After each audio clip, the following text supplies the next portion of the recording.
ꯂꯥꯛꯏꯕ ꯍꯞꯇꯥꯁꯤꯒꯤ ꯀꯥꯔꯠ ꯔꯤꯗꯤꯡꯒ ꯄꯦꯟꯂꯨꯝꯒ ꯍꯥꯏꯐꯦꯠ ꯌꯦꯡꯁꯤꯀꯣ ꯑꯗꯣ ꯄꯦꯟꯂꯨꯝꯁꯦ ꯑꯍꯥꯟꯕ ꯌꯦꯡꯕ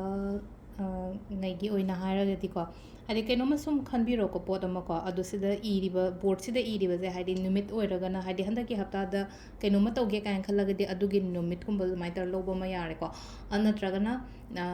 ꯃꯟꯊ ꯍꯥꯏꯗꯤ ꯊꯕꯛ ꯑꯃ ꯉꯥꯏꯕ ꯂꯩꯔꯒ ꯀꯔꯝꯕ ꯊꯥꯒꯨꯝꯕꯗ ꯌꯥꯒꯗꯒꯦ ꯌꯥꯅꯤ ꯑꯣꯔ ꯌꯥꯔꯣꯏ ꯆꯥꯟꯁꯦꯁ ꯀꯌꯥꯝ ꯂꯩꯒꯦ ꯈꯣꯠꯀꯦ ꯍꯥꯏꯕꯗꯣ ꯑꯗꯨ ꯍꯥꯏꯐꯦꯠꯇꯪꯀꯣ ꯚꯤꯗꯤꯑꯣꯁꯦ ꯄꯣꯁ ꯇꯧꯔꯒ ꯉꯥꯛꯇꯪ ꯈꯟꯒꯦꯁꯨ ꯈꯟꯕꯤꯌꯨꯀꯣ ꯑꯗꯨꯒꯤ ꯃꯇꯨꯡꯗ ꯑꯃꯨꯛ ꯄ꯭ꯂꯦ ꯕꯇꯟ ꯅꯝꯃꯒ ꯑꯃꯨꯛ ꯌꯦꯡꯕꯤꯌꯨꯀꯣ ꯍꯥꯏꯗꯤ ꯄꯣꯠꯇꯣ ꯍꯥꯏꯗꯤ ꯗꯛ ꯂꯥꯎꯅ ꯋꯥꯈꯟꯗ ꯂꯥꯛꯇꯦꯅ ꯈꯜꯂꯁꯦꯕꯀꯣ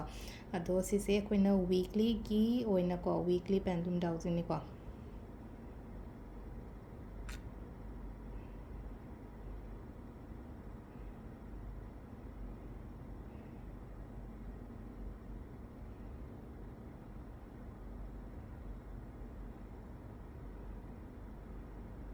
ꯖꯨꯂꯥꯏ ꯍꯥꯏꯅ ꯂꯥꯛꯑꯦꯀꯣ ꯖꯨꯂꯥꯏꯁꯦ ꯄ꯭ꯔꯣꯕ꯭ꯂꯤ ꯀꯣ ꯐ꯭ꯔꯥꯏꯗꯦ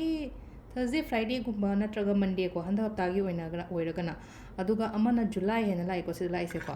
ꯑꯗꯣ ꯁꯤꯁꯤꯅ ꯑꯩꯈꯣꯏꯒꯤ ꯑꯍꯥꯟꯕ ꯄꯦꯟꯂꯨꯝꯒꯤ ꯂꯩꯔꯦꯀꯣ ꯑꯗꯣ ꯃꯊꯪꯒꯤꯁꯤꯅ ꯍꯥꯏꯗꯤ ꯀꯥꯔꯠ ꯃꯦꯁꯦꯖꯁꯨ ꯍꯥꯏꯐꯦꯠ ꯌꯦꯡꯉꯁꯦꯀꯣ ꯍꯞꯇꯥꯒꯤ ꯑꯣꯏꯅ ꯍꯞꯇꯥꯒꯤ ꯀꯥꯔꯠ ꯔꯤꯗꯤꯡꯁꯦ ꯑꯩꯈꯣꯏꯀꯣ ꯒ꯭ꯔꯨꯞ 1 ꯒ꯭ꯔꯨꯞ 2 ꯑꯗꯨꯒ ꯒ꯭ꯔꯨꯞ 3 ꯍꯥꯏꯅ ꯈꯥꯏꯗꯣꯛꯑꯁꯦꯀꯣ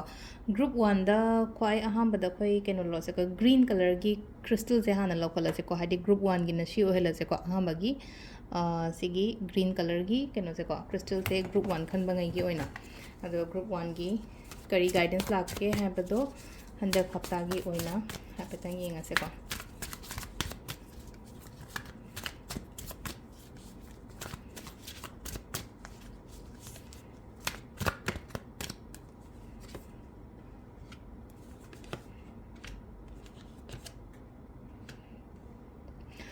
ꯀꯥꯔꯠꯁꯤꯡꯁꯦ ꯌꯥꯝ ꯐꯖꯅ ꯂꯥꯛꯑꯦꯀꯣ ꯍꯥꯏꯗꯤ ꯀꯩꯅꯣ ꯑꯣꯏꯅ ꯒ꯭ꯔꯨꯞ 1ꯒꯤ ꯑꯣꯏꯅ ꯂꯥꯛꯏꯁꯦꯀꯣ ꯒ꯭ꯔꯨꯞ 1ꯒꯤ ꯑꯣꯏꯅ ꯂꯥꯛꯏꯁꯦ ꯍꯥꯏꯔꯒꯗꯤ ꯏꯃꯨꯡ ꯃꯅꯨꯡ ꯁꯥꯟꯇꯤ ꯑꯣꯏꯅ ꯂꯩꯕ ꯈꯣꯠꯄ ꯐꯖꯅꯀꯣ ꯅꯨꯡꯁꯤ ꯆꯥꯟꯅꯅ ꯂꯩꯕꯒꯤ ꯃꯑꯣꯡꯗꯀꯣ ꯍꯦꯞꯄꯤ ꯐꯦꯃꯤꯂꯤꯒꯤ ꯇꯥꯏꯞꯇ ꯇꯧꯕ ꯏꯃꯦꯖ ꯑꯃ ꯀꯩ ꯑꯃ ꯂꯥꯛꯏꯁꯦꯀꯣ ꯑꯗꯨꯃꯥꯏꯅ ꯇꯧꯔꯒ ꯂꯩꯀꯣ ꯍꯥꯏꯗꯤ ꯏꯃꯣꯁꯅꯦꯂꯤ ꯌꯥꯝꯅ ꯕꯦꯂꯦꯟꯁꯀ ꯑꯣꯏꯔꯒ ꯑꯣꯏꯅ ꯂꯩꯕꯗꯣ ꯍꯥꯏꯗꯤ ꯑꯦꯕ꯭ꯔꯤꯊꯤꯡ ꯀꯟꯇ꯭ꯔꯣꯜꯗ ꯂꯩꯕ ꯍꯥꯏ ꯇꯥꯔꯦꯀꯣ ꯑꯩꯒꯤ ꯑꯗꯨꯒ ꯑꯩꯉꯣꯟꯗ ꯍꯥꯏꯇꯥꯔꯦꯀꯣ ꯑꯩꯉꯣꯟꯗ ꯑꯣꯏꯔꯣ ꯅꯠꯇ꯭ꯔꯒ ꯑꯩ ꯊꯕꯛ ꯃꯐꯝꯗ ꯑꯣꯏꯔꯣ ꯅꯠꯇ꯭ꯔꯒ ꯑꯩꯒꯤ ꯐꯦꯃꯤꯂꯤꯅ ꯑꯣꯏꯔꯣ ꯍꯥꯏꯗꯤ ꯁꯞꯄꯣꯔꯠꯀꯨꯝꯕ ꯇꯧꯕꯤꯕ ꯈꯣꯠꯄꯤꯕ ꯑꯗꯨꯃꯥꯏꯅ ꯑꯃꯁꯨ ꯑꯣꯏꯀꯣ ꯑꯗꯨꯒ ꯑꯃꯅ ꯑꯃꯨꯛ ꯁꯤ ꯂꯩꯅꯀꯣ ꯍꯥꯏꯗꯤ ꯑꯩꯈꯣꯏꯒꯤ ꯏꯝꯄ꯭ꯔꯦꯁ ꯀꯥꯔꯠꯀ ꯂꯥꯛꯄꯁꯦ ꯌꯥꯝ ꯐꯩꯀꯣ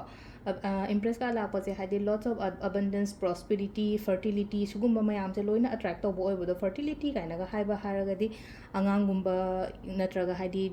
ꯖꯤꯕ ꯄꯥꯟꯕꯒꯨꯝꯕ ꯑꯗꯨꯝꯕ ꯍꯥꯏꯇꯥꯔꯦꯀꯣ ꯑꯗꯨꯃꯥꯏꯅ ꯐꯔꯇꯤꯂꯤꯇꯤꯁꯦ ꯂꯥꯛꯄ ꯃꯇꯝꯗꯗꯤ ꯍꯥꯏꯗꯤ ꯄ꯭ꯔꯦꯒꯅꯦꯟꯁꯤꯒꯨꯝꯕ ꯀꯩꯒꯨꯝꯕꯅ ꯑꯅꯝꯕꯅꯗꯤ ꯑꯣꯏꯀꯣ ꯇꯥꯔꯒꯁꯨ ꯉꯁꯥꯏꯒꯤ ꯍꯥꯏꯗꯤ ꯀꯩꯅꯣ ꯅꯣꯔꯃꯦꯜ ꯀꯩꯅꯣꯝꯃꯅ ꯌꯦꯡꯉꯛꯄ ꯃꯇꯝꯗꯗꯤ ꯍꯥꯏꯗꯤ ꯄ꯭ꯔꯦꯒꯅꯦꯟꯁꯤꯒꯤ ꯃꯍꯨꯠꯇ ꯍꯥꯏꯇꯥꯔꯦꯀꯣ ꯑꯕꯟꯗꯦꯟꯁ ꯀꯔꯤ ꯀꯔꯥ ꯁꯤꯒꯨꯝꯕ ꯃꯌꯥꯝꯁꯦꯀꯣ ꯍꯥꯏꯗꯤ ꯂꯟ ꯊꯨꯝ ꯆꯪꯉꯛꯄ ꯍꯥꯏꯇꯥꯔꯦꯀꯣ ꯒꯨꯗ ꯂꯛꯀꯨꯝꯕ ꯀꯩꯒꯨꯝꯕ ꯑꯗꯨꯃꯥꯏꯅ ꯑꯣꯏꯅ ꯑꯣꯏꯕ ꯒ꯭ꯔꯣꯠ ꯂꯩꯕꯀꯣ ꯑꯦꯖꯨꯀꯦꯁꯟꯗꯒ ꯍꯥꯏꯔꯒꯁꯨ ꯍꯥꯏꯗꯤ ꯂꯥꯏꯔꯤꯛ ꯂꯥꯏꯁꯨꯗꯒ ꯍꯥꯏꯔꯒꯁꯨ ꯌꯥꯝꯅ ꯐꯕ ꯈꯣꯠꯄ ꯑꯗꯨꯃꯥꯏꯅ ꯑꯣꯏꯅ ꯑꯣꯏꯔꯤꯀꯣ ꯌꯥꯝ ꯐꯕ ꯍꯥꯏꯔꯒꯗꯤ ꯑꯩꯅ ꯅꯍꯥꯟꯒꯩ ꯍꯣꯠꯅꯖꯔꯤꯕ ꯑꯩꯅ ꯇꯧꯈꯤꯕ ꯈꯣꯠꯈꯤꯕ ꯃꯌꯥꯝꯗꯣ ꯑꯗꯨꯒꯤ ꯔꯤꯖꯜ ꯐ꯭ꯔꯨꯠꯐꯨꯜ ꯑꯣꯏꯕ ꯔꯤꯖꯜ ꯍꯥꯏꯔꯒ ꯃꯍꯩ ꯐꯪꯕ ꯑꯣꯏꯕꯗꯣꯀꯣ ꯑꯗꯨꯃꯥꯏꯅ ꯇꯧꯔꯒ ꯑꯣꯏꯀꯣ ꯏꯃꯨꯡ ꯃꯅꯨꯡꯁꯨ ꯐꯖꯅ ꯁꯥꯟꯇꯤ ꯑꯣꯏꯅ ꯂꯩꯒꯅꯤ ꯑꯗꯨꯒ ꯊꯕꯛ ꯏꯪꯈꯥꯡ ꯇꯧꯕ ꯃꯇꯝꯗꯁꯨ ꯃꯤꯅ ꯀꯩꯅ ꯁꯞꯄꯣꯔꯠꯀꯨꯝꯕ ꯇꯧꯕꯤꯒꯅꯤꯀꯣ ꯁꯤꯁꯤꯅ ꯑꯩꯈꯣꯏꯒꯤ ꯑꯍꯥꯟꯕꯒꯤ ꯀꯩꯅꯣꯒꯤ ꯑꯣꯏꯅ ꯑꯣꯏꯔꯦꯀꯣ ꯒ꯭ꯔꯤꯟ ꯈꯟꯕꯉꯩꯒꯤꯀꯣ ꯃꯊꯪꯒꯤꯁꯤꯅ ꯑꯩꯈꯣꯏꯒꯤ ꯀꯩꯅꯣꯀꯣ ꯑꯦꯃꯦꯊꯤꯁꯀꯤ ꯀ꯭ꯔꯤꯁꯇꯜꯁ ꯈꯟꯕꯉꯩꯒꯤ ꯍꯥꯏꯐꯦꯠ ꯌꯦꯡꯉꯁꯦꯀꯣ ꯑꯦꯃꯦꯊꯤꯁꯀꯤꯅ ꯀꯔꯤ ꯒꯥꯏꯗꯦꯟꯁ ꯂꯥꯛꯀꯦ ꯍꯥꯏꯕꯗꯣ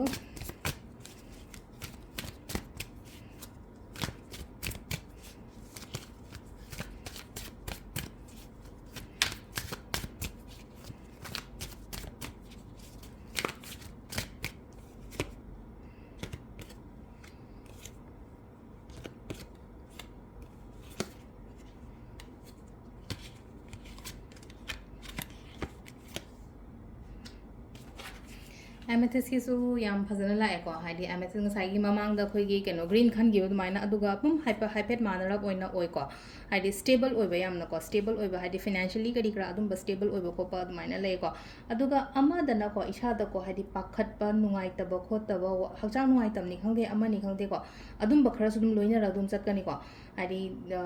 ꯀꯩꯅꯣ ꯇꯨꯝꯕ ꯌꯥꯗꯕ ꯀꯥꯏꯅ ꯍꯥꯏꯔꯁꯤꯅꯦꯀꯣ ꯍꯥꯏꯗꯤ ꯁꯝꯅ ꯍꯥꯏꯕꯗ tumba yadaba hadi sung wakhan se hadi phatti haibadi yaro phadi phariba pharaga so amaga leina ko yamna hopeless ko oibodo dumaina marak su dum feel tawbodo aduga hate tai over khan gano sigi pot me amse ko aina dumaina khan bo itara gadi ko khan bi gano bista phana sula e ko lak pase ko hadi phana sula imu manung su phajana dum support tawri ai gi tawru khudi makta phajana hadi growth nung la ko lo haina su piri ko aduga somewhere kadai dano ma ai se matha sa ba ma su yauri ba se da ko aduduna hadi tension do yam ka hana lawda ba koina manifestation atai matam dana manifestation tap tain tawre duga lemhori ba numit hai tare ko hadi tham da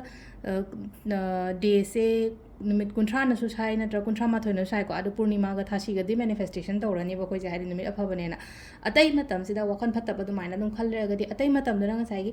akhoi gi remaining 29 days to dana hai tare khalle ba phatta ba wakhal do adu toina manifest tawra la kane ba yari nge hadi sigi pot me am se mind gi phajana kick to thok hadi inthoko ba ai khan ba yade ko hai ba do adu dana hadi khan gano hadi yam phana dum lai ko adu imu manung phajana shanti oina lei nu shi chamna lei ba khot ba dumaina oina oi growth nung kari kra phajana sum piri ko pe badi ko tumba chaba na traga hadi dum adumaina hadi wakhan phata ba khan bam lere na traga hakchang nuai ta ba khota ba adumaina khara indicate story ko sisina koi gi amethyst ki kaino crystal khan ba ngai no ko mathang gi last ki oina tiger eye ko group 3 ko group 3 sina akhoi gi tiger eye gi crystal jamu yenga se ko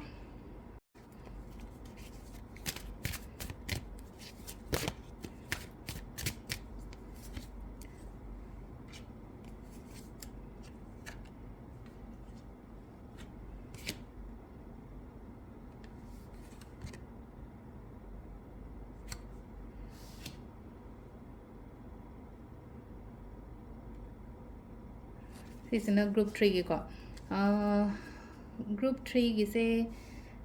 अखोगी pass experience से करी दे हायरगदी को Heidi lesson से यामना दि तम्मा बने हाइदा lesson नब तम्बी तम्मा बने हायरगदी कमाइना नो हाय कांसेदा अइंगोन द एक्सपीरियंस हायरसिने को हाइडी थबा इंखांग द ओइरो अफबद ओइरो फतब ओइरो एक्सपीरियंस से हजिक की ओइना हायरगदी याम फजना तखतना लैरे बंका हाइडी अइन हाइजे हाइडी लाइक लाई शुगी द ओइरो लाइफ की एक्सपीरियंस द ओइरो अमद ओइरो को हजिक की ओइना दि यामना लर्न तौबदो हाइतारो को परा मयाम अमा तमाबा नत्रगा हाइडी सिदा लैना को पोथिंग से फजना हैंडल तौबो ngamba ko padumaina oina oi ko hजिक से को अदु तारगा सु को खितंग खरा सु चेक्सलो हाइदि अकोइबा हाइतारे को अकोइबदा करी तौरी खोली को हाइदि अकोइबदा ngसाइ लोइनरिबा मी नत्रगा आई सराउंडिंग जे लेरिबा मी जे लोइना मक्सु ट्रस्ट तौगनु को अदो इसागी ओइना दि हाइदि पोट लोइसला पोइन ओइ को पोट लोइसला दि कंप्लीट ओरपदो हाइदि आइना कैनो म तौगे गाइना खल्लगा दि अदुगी पोतो लोइसलागा हाइदि कंप्लीशन गुम्बगी फेस ता लाइबा सिदा कंप्लीशन हाइदि समना हाइबा आई कैनो म साइ नत्रगा कैनो म थोंगी खोली गाइना हारगा सु हाइदि पोतो लोइरअगदी हाइदि चाबा याबा नत्रगा हाइदि अखोइना सिजनबा याबा खोटपा अदुमाइना ओइना ओइना को हाइदि कंप्लीटली ओइरि को सिदा कंप्लीशंस ओइरि अदगी अमना सिलाई को हाइदि चटपा खोटपा खरा दुम पीगनी को सेलिब्रेशंस के कासु लै को लैबुदे अदुगा कैनोमा गुम्बा चंगक पखोलक पसु याय हाइदि आइगी ओइना हारगदि अखोइगी इमुंगदा नत्रगा आइगी युमदा आइगी लाइफ दा कइदा हाइतार को समथिंग रिसीविंग गुम्बा हाइतार रिसीविंग गुम्बा अराइविंग गुम्बा हाइतार को खंगौदन दुमाइना लाओ खोलो हाइना सु खर पीरि को हाइदि केमता याम थाजदबिदा हाइदि पोट अमा एंगोंदा तक लाउना चंगक पखोप अदुम बसु दुम लैगनी को अदुगा मिंगोंदा याम का हाइना फुल ट्रस्ट तौगनो हाइदि ममांगदसु लैना को हाइदि तौवे खोलेन खलसे हाजि मखा ताबदि याम का हाइना ट्रस्ट तौगनो को मिंगोंदा थाजब खोटपा फुल्ली थाजगनो को अदु सिदा लैरे को कोगी हंदकी ओइना हप्तागी कार्ड रीडिंग से मैम थैंक यू